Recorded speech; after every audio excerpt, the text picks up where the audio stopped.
Whoa, let me ask you a question. Can you afford to not buy gold and silver? Can you afford to not buy this stuff right here? And my question to you now is just that. How can you not? Well, hello, everybody. I seek to educate and entertain through my journey of collecting coins and stacking precious metals. I encourage you to subscribe and please stay with me on this journey. I am Spegtacular, the Silver Stacular.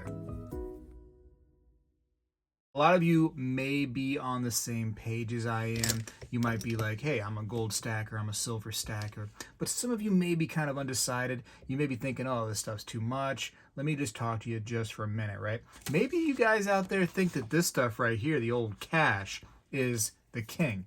Now, listen, I'm not here to argue the point that cash is useful today. In fact, I don't know if you know this, and to give you some information, I actually had to use, the money that I earned from my job to go ahead and pay for everything that you're watching me on right now. All this stuff right here. If you see my hand, that means that I had to pay for that technology to get you to watch me, believe it or not, with, this green stuff right here. They didn't take a whole lot of gold. I couldn't swipe my gold in order to make that purchase. I had to use cash. But listen, now this is where I make my little argument. That if you think that gold and silver are not the king, this stuff right here, gold, silver, is not the king right now, just listen to me just for a minute about how useless this stuff right here is becoming. So now first, I'm going to talk about the basics, kind of like hey, what is everything? You ever heard the saying that money, this stuff right here doesn't grow on trees? It's kind of accurate. It's actually accurate. It's not really, made from a tree, this stuff right here, this cash. It's actually a combination of 75% cotton and 25% linen. So, I've seen cotton fields. I think you might have too. And if you've seen, how they make linen, which is used from the flax plant, again, flax grows in massive fields. So you have massive fields of cotton, massive fields of flax. And so if you think about it, paper money literally comes from massive fields. There are massive fields of money basically out there. So, they just cut the plants down, they grow some more, and these kind of sound familiar a little bit, huh? Just printing out more and more money, huh? Today paper money is printed out in what seems like a never-ending process, which is the problem, right? I mean, you keep devaluing the currency, and you're just saying, hey, no big deal. I'm just going to print more out and just conveyor belt this stuff all over here. No big deal. Oh, what? We owe you $1 billion? No problem. Let's get the machines running a little bit. Boom, boom, boom, boom, money, money, money. To me, that's crazy that there's nothing really truly backing it, just a promise, but the fact that you can just keep on making more, farming more flax and farming more cotton and just printing this stuff out to infinity is wild to me. And then we think has real value. Now listen, gold and silver, meanwhile, this stuff right here, this stuff. Now, it's not infinite, okay? There's plenty of it on Earth. I mean, I have a decent little portion right here showing that it's not incredibly rare. There's enough of it that you can buy and you won't have a problem finding it. You're not going to be able to go to a shop or look online and not find a place that has it for sale that is selling silver and gold. But it does require some work to make it into what you see right here today. You got to have people they got to locate where the good areas to mine this stuff is. And then you got to excavate it from the earth, man. You got to process it. You got to refine it. You got to eventually make it into what you see right here. And stuff doesn't grow from a plant or a tree like this green stuff right here does. You have to just find it, like I said, in the earth. And once it's gone, like gold, that's it. Once this stuff, you find it all, then in earth, you're not going to be able to grow it. You can't make a field and plant some more with the seed.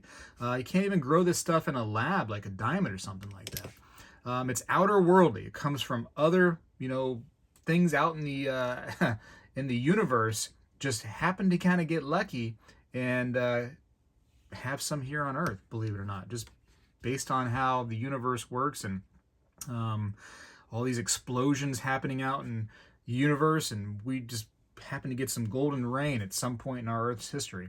It was really a lucky thing, if you ask me.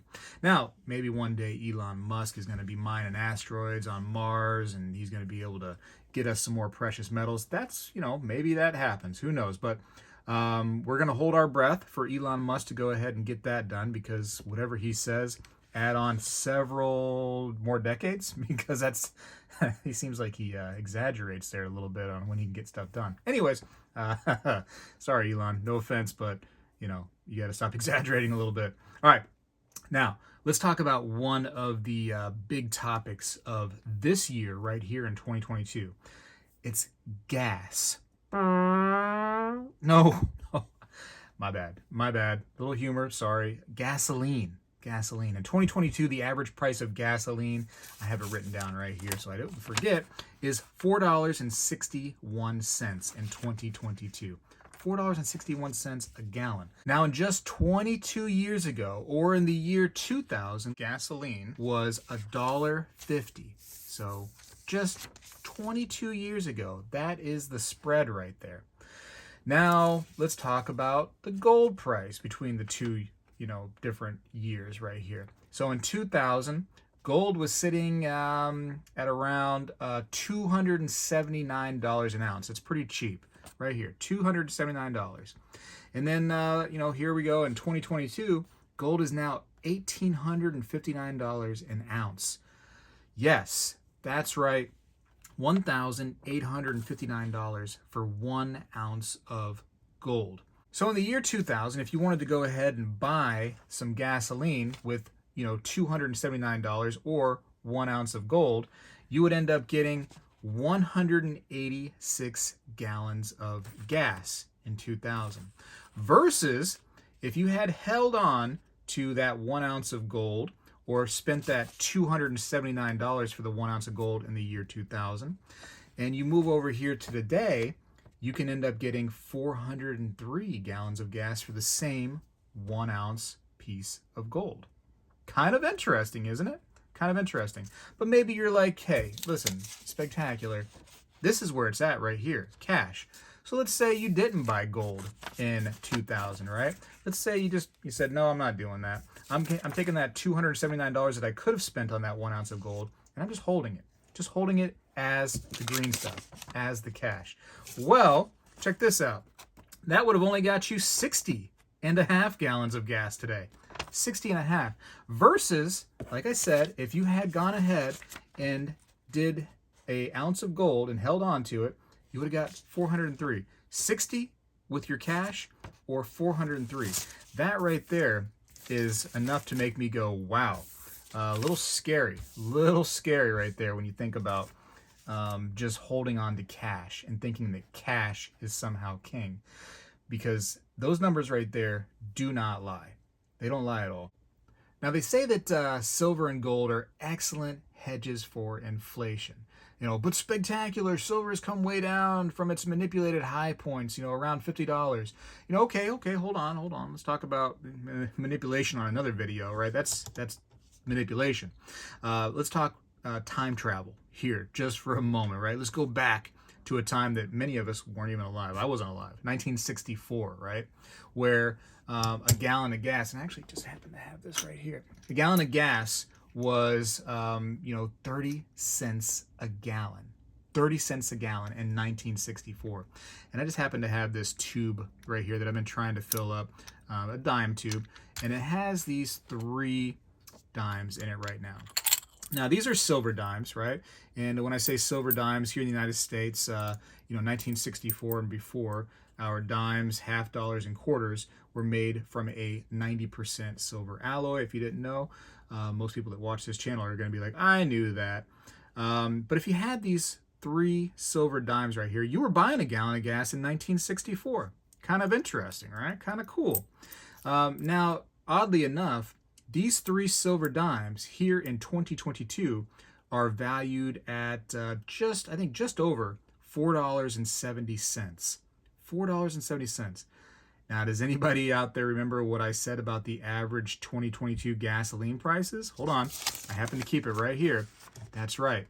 $4.61. So the same 3 dimes are still buying you a gallon of gas today.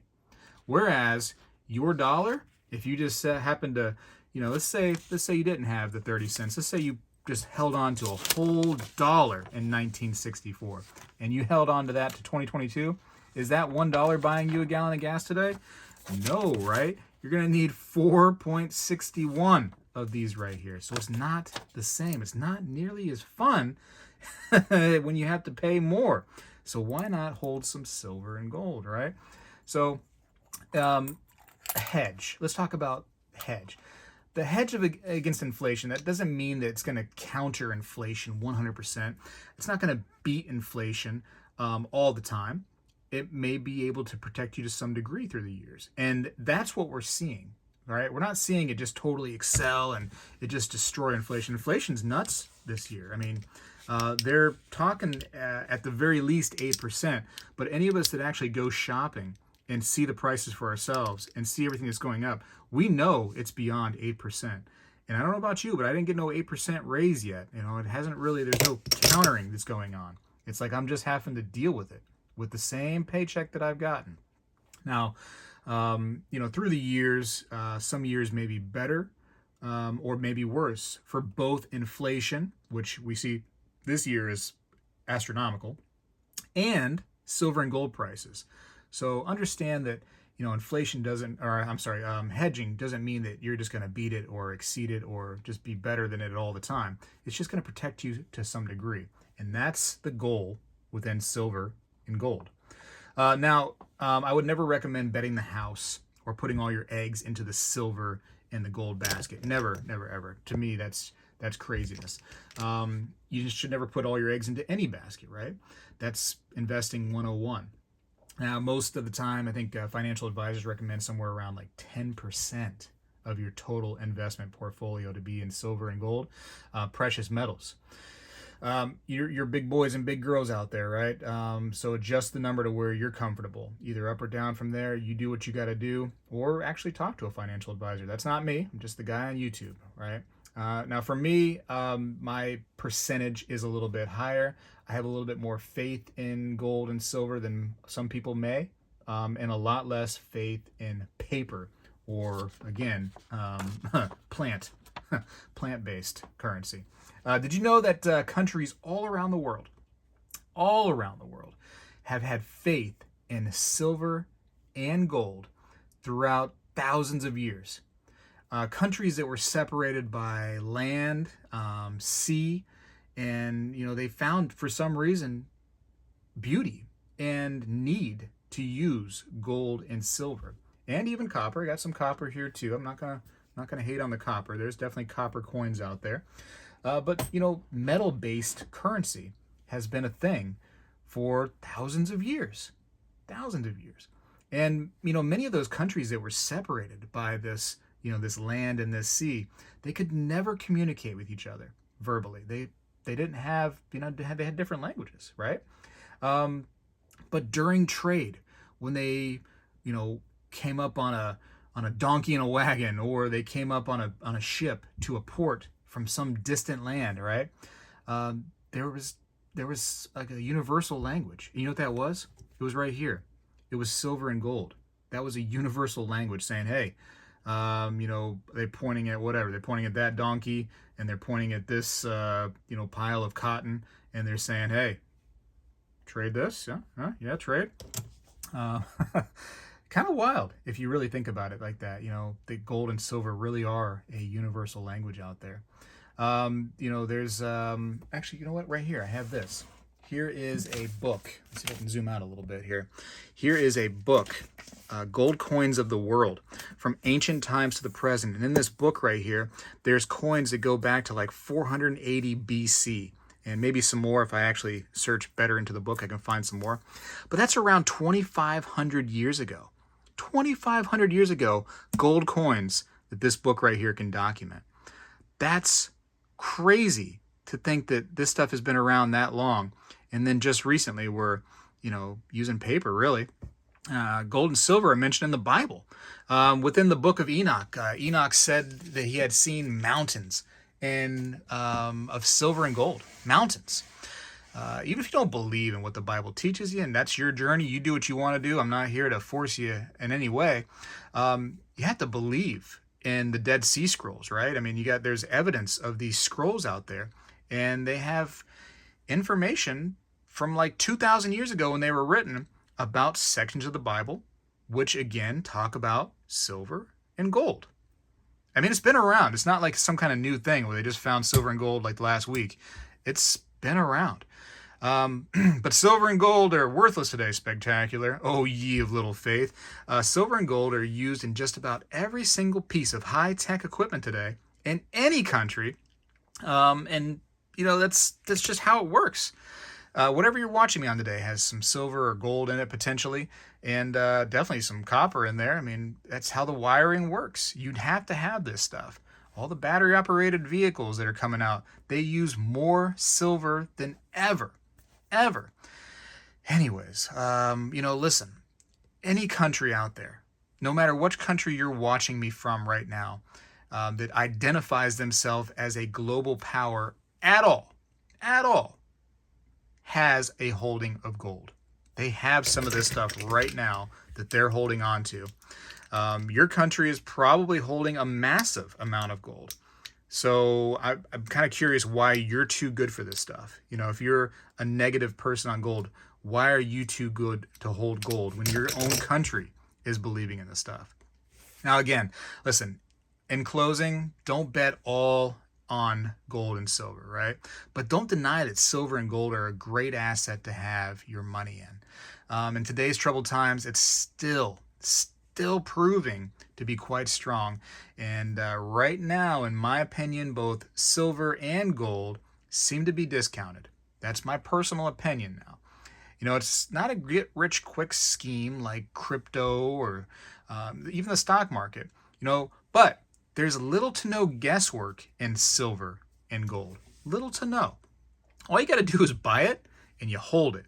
That's it. That's the guesswork, right?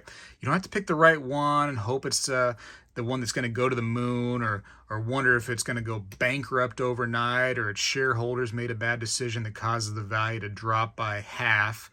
You hold it just like this, and that's about it. If there's time that you need it, you can exchange it for the current market value and go get yourself this right here if you really want to, and then change this for whatever else, since that's what's kind of going on today.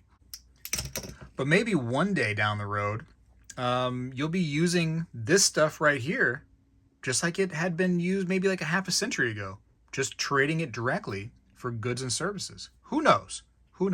Maybe this stuff right here is going to be nothing more than stuff that you put into your fireplace to stay warm at night. Anyways, I hope you enjoyed the video. I hope it was kind of thought-provoking just a little bit. The gasoline stuff is interesting to me, I think. If you say you can't afford to buy gold right now, don't forget that it even comes in baby sizes. Look at this. This is a little 1 grammer right here. So it comes in all different shapes and sizes. You can get it from tiny little amounts to larger amounts, whatever is affordable for you. If you're going to get something big, then good for you. If you have to get something small, then like I said, it's available for you to go ahead and grab onto. They make it for everybody. Just please, if you could, buy from reputable sources only. I don't need somebody saying, hey, Spegtacular, because of you I bought a fake. I'm telling you, buy reputable, and I think you're going to be happy with getting this stuff right here. But once again, to argue the point though, with all that's going on in the entire world right now, and it's not just in the United States where I'm putting this video out from, it's like the world. Inflation numbers are going absolutely nuts. If you have taken a trip to the grocery store, if you went to the gas pump, if you're messing around with insurance for cars or your home, if you have a home, if you're in the home market, try to buy. Prices are going up everywhere. If you're a business owner and you have to pay your staff's wages, health insurance wages, and everything, everything is up. When does that bubble break? When does it stop? Who knows, right? Who knows? But I just ask, with all that stuff that's going on in the world right now, can you afford to not buy silver and gold? How can you afford to not? Thanks for watching. Appreciate you. Hopefully you leave a comment down below.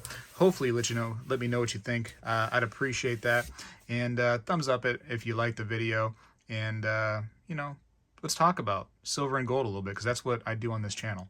Spegtacular is out.